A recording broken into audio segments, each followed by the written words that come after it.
بسم اللہ الرحمن الرحیم۔ السلام علیکم ورحمۃ اللہ وبرکاتہ۔ الحمد للہ وکفی وسلام علی عبادہ الذین اصطفی، اما بعد۔ حاضرین و ناظرین، یہ درس نمبر 1498 اور آج سورۃ النمل کی 2 آیتوں کی تلاوت اور تشریح کی جائے گی، آیت نمبر 4 اور 5۔ چلیے سب سے پہلے ہم ان 2 آیتوں کی تلاوت کرتے ہیں، لفظ ترجمے اور ترجمے کے بعد تشریح کرتے ہیں۔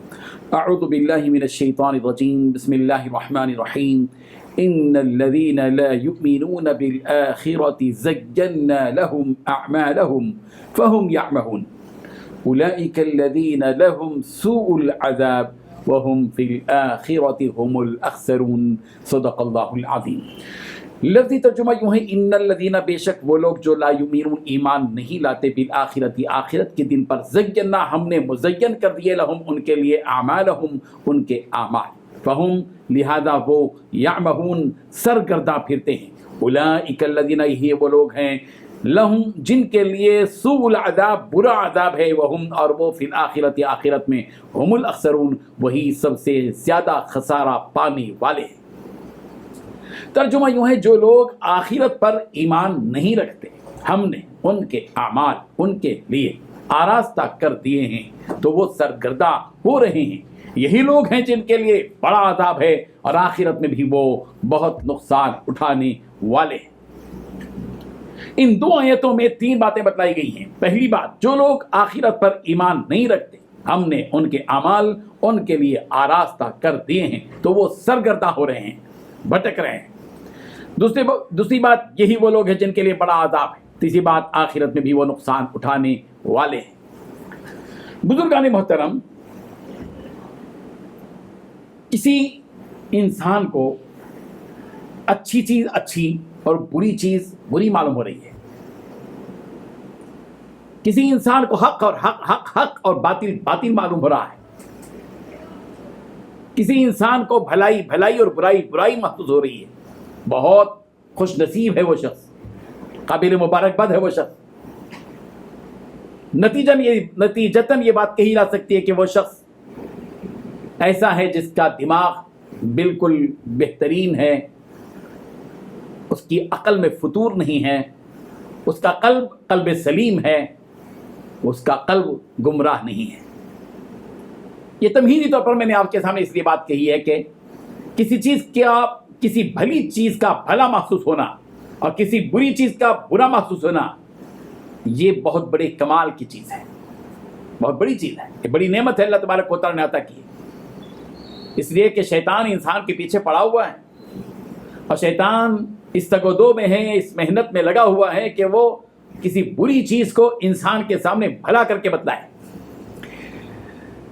یہ آدم سے لے کر سلسلہ چل رہا ہے، پوری نسلوں تک اس نے محنت کی ہے، آج بھی محنت کر رہا ہے وہ بری چیز کو بھلی بتلانے کے لیے، اور قیامت تک کی اس کا یہ مشن رہے گا۔ یہی وجہ ہے کہ سورہ انعام کی آیت نمبر 122 میں کہا گیا، كَذَلِكَ زُيِّنَ لِلْكَافِرِينَ مَا كَانُوا يَعْمَلُونَ، اسی طرح کافروں کو بھلا دکھلایا گیا جو کچھ کہ وہ کر رہے ہیں۔ کافر کو اس کی جو بری چیز ہے وہ بھلی معلوم ہوتی ہے، جبھی تو وہ بھلائی سمجھ کر رہا ہے۔ مشرک شرک کو بھلا کام سمجھ کے کر رہا ہے، کافر کفر کو بھلا کام سمجھ کے کر رہا ہے، اس کو وہ چیزیں بھلی بتلائی گئی ہیں۔ سورۃ الانفال کی آیت نمبر 48 میں دیکھیں، وَإِذْ زَيَّنَ لَهُمُ الشَّيْطَانُ أَعْمَالَهُمْ، اس وقت کو یاد کرو جب کہ شیطان نے ان کے اعمال کو مزین کر کے دکھلایا، ان کے برے کاموں کو اچھا کر کے دکھلایا۔ یہ وجہ ہے کہ شیطان نے قسم اللہ تبارک و تعالیٰ سے کہی تھی، لَأُزَيِّنَنَّ لَهُمْ فِي الْأَرْضِ، کہ روئے زمین پر میں ان کے معاصی کو، ان کے گناہوں کو بھلے خوشنما کر کے، مزین کر کے، ڈیکوریشن کر کے، میک اپ کر کے بتلاؤں گا، بہت اچھے انداز میں۔ ہر بری چیز جو ہوتی ہے اس کو میک اپ کرتا ہے شیطان، اس کو بھلے اس کا ڈیکوریشن کرتا ہے، اس کو خوشنما بناتا ہے، اس کو بھلا سمجھاتا ہے انسان کے سامنے۔ یہی شیطان کا مشن ہے۔ سورۃ البقرہ کی آیت نمبر 212 میں کہا گیا، زُيِّنَ لِلَّذِينَ كَفَرُوا الْحَيَاةُ الدُّنْيَا، کافروں کو بڑی خوشنما بتائی گئی ہے یہ دنیا کی پوری زندگی۔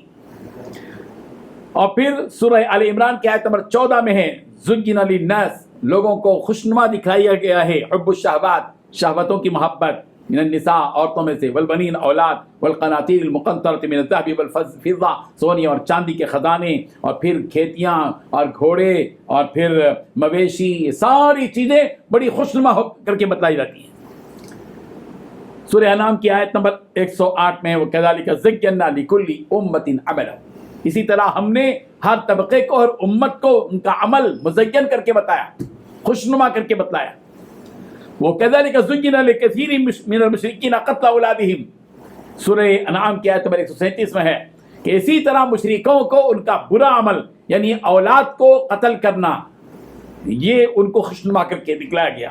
اس سے یہ معلوم ہوا کہ جو قلب سلیم رکھتا ہے وہ برے عمل کو برا سمجھتا ہے، بھلے عمل کو بھلا سمجھتا ہے، لیکن جس کے عقل سے میں فتور آ جاتا ہے اور جو گمراہ ہو جاتا ہے، جو بھٹکتے پھرتا ہے، اس کا بھٹکنا، اس کے بھٹکنے کا سلسلہ جاری اس وقت رہتا ہے جب تک کہ وہ بری چیز کو بھلی سمجھنے پر کے لیے تیار ذہنی طور پر ہو جاتا ہے۔ اللہ تبارک و تعالیٰ اسی حقیقت کو اس آیت میں بیان کر رہے ہیں، ان الذین لا یؤمنون بالآخرہ، بے شک وہ لوگ جو آخرت کا یقین نہیں رکھتے، آخرت پر ایمان نہیں رکھتے، زینا لہم اعمالہم، ہم نے ان کے اعمال کو مزین کر دیا ہے، فہم یعمہون، اور وہ اسی میں بھٹک رہے ہیں، سرگرداں ہیں، حیران ہیں، سرگرداں ہیں، بھٹکتے پھر رہے ہیں۔ اولئک الذین لہم سوء العذاب، اللہ تبارک و تعالیٰ فیصلہ کن حقیقت بتا رہے ہیں کہ ایسے ہی یہی ہیں وہ لوگ جن کے اوپر برا عذاب آئے گا، برا عذاب۔ وَهُمْ فِي الْآخِرَةِ هُمُ الْأَخْسَرُونَ، اور آخرت میں یہی لوگ خسارے میں رہیں گے جو بری چیزوں کو بھلی سمجھ کر کرتے رہیں گے، باطل کو حق سمجھ کر کرتے رہیں گے، برائی کو بھلائی سمجھ کر کرتے رہیں گے، شر کو خیر سمجھ کر اختیار کرتے رہیں گے، جب تک یہ سلسلہ جاری رہے گا۔ یاد رکھیے کہ یہ لوگ اسی خامی میں رہیں گے، سرگرداں رہیں گے، بھٹکتے پھرتے رہیں گے، اور پھر یہاں موت آئے گی تو پھر کو عذاب، برا عذاب ان کا استقبال کرے گا، اور آخرت میں نقصان ہی نقصان ہے۔ اللہ تبارک و تعالی ہم سب کو ان حقیقتوں کو سمجھنے کی توفیق عطا فرمائے۔ آمین۔ وآخر دعوانا الحمد للہ رب العالمین۔